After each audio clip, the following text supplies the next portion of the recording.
Hello बच्चों, चलिए प्रश्न देखते हैं। हमारा प्रश्न है किण्वक के दो जैविक महत्व बताइए। आइए समझते हैं। बच्चों, सबसे पहले हम अपने प्रश्न की मुख्य अवधारणा को समझेंगे। मुख्य अवधारणा हमारे प्रश्न में पूछा गया है किण्वक के दो जैविक महत्व हमें बताने हैं। आइए लिखें किण्वक के जैविक महत्व क्या होते हैं समझेंगे। आइए बच्चों, सबसे पहले जानते हैं किण्वक कहते किसे हैं। किण्वक किसे कहते हैं? जैव रासायनिक क्रियाएं किसी न किसी जैव उत्प्रेरक की उपस्थिति में होती है और इन्हीं जैव उत्प्रेरक को किण्वक कहते हैं। आइए लिखिए जैव रासायनिक क्रियाएं किसी न किसी जैव उत्प्रेरक की उपस्थिति में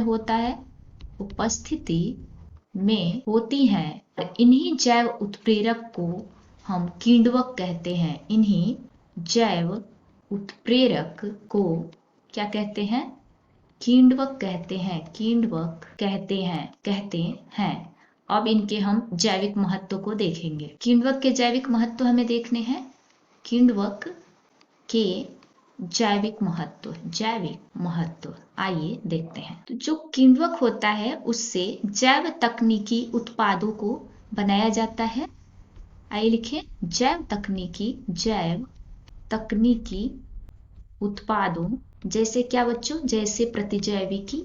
जैसे जैविक को बनाने में किण्वक का प्रयोग करते हैं। और दूसरा महत्व हम देखें तो एंजाइमों का बड़े पैमाने पर उत्पादन किण्वक के द्वारा होता है। एंजाइमों का बड़े पैमाने पर उत्पादन किसके द्वारा होता है? किण्वक के द्वारा होता है। तो ये जैविक महत्व है किण्वक के। उम्मीद है आपको प्रश्न समझ में आ गया होगा। धन्यवाद।